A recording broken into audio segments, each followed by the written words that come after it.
That sense of discovery, being on your own path. Wine is about life and lifestyle. It's sharing it with people.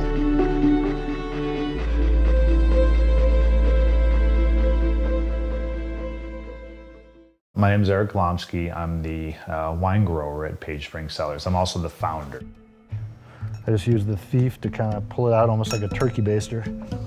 Page Springs Cellars became this expression of my awakening and awareness of how wines are these expressions of the earth.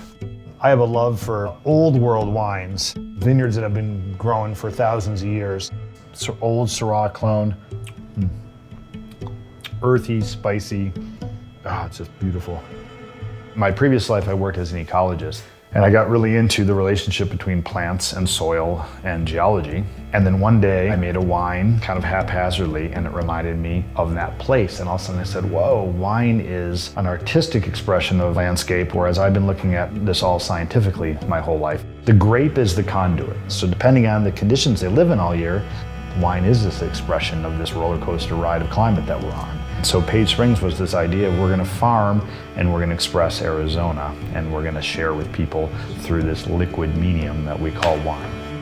This Syrah Clone 383 was the original grape that I planted here in 2004. Part of this is a reminder of me not knowing what the hell I was doing back then. A kind of chronicle of the lessons that this place taught me. The area that I feel most artistic is actually out in the vineyard. I like tactile, tangible things. We pull all the leaves out of the way, generally on the morning side, because it's not as hot during that time of day. And this allows air to get in to dry these out if it rains. Having this extra sun on the grapes too thickens the cuticle, which is where all the colors and flavors develop. So you're actually making better wine by exposing it to the sun too.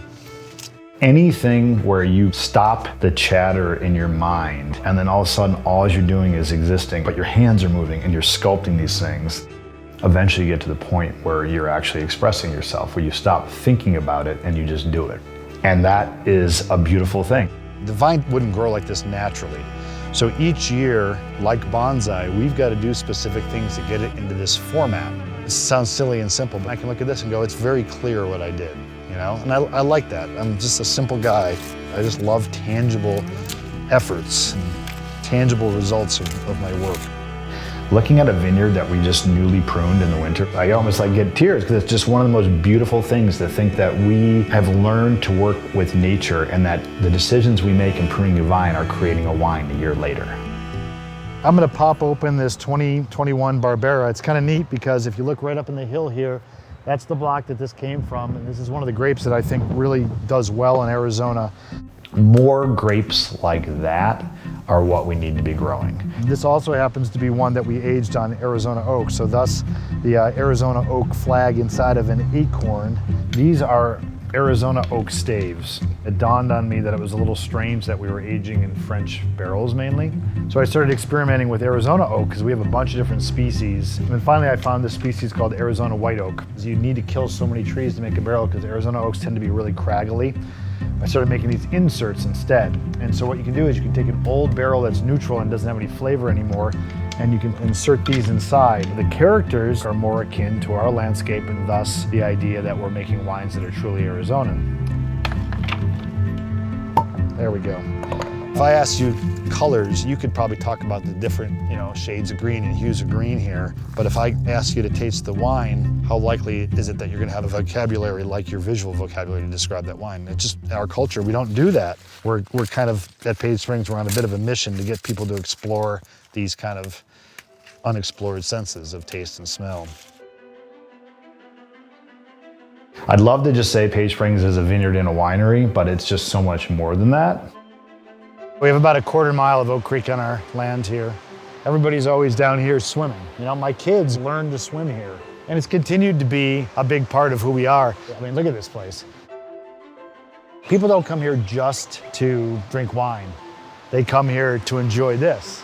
And part of the whole idea of this is that we want to connect this with our wines, with our food. It's amazing how a little bit extra fat or a little more salt, how quickly they can change your experience with the wine. Ultimately, what do I love about wine itself? It's sharing it with people. It's so cool to watch people enjoy something that you made.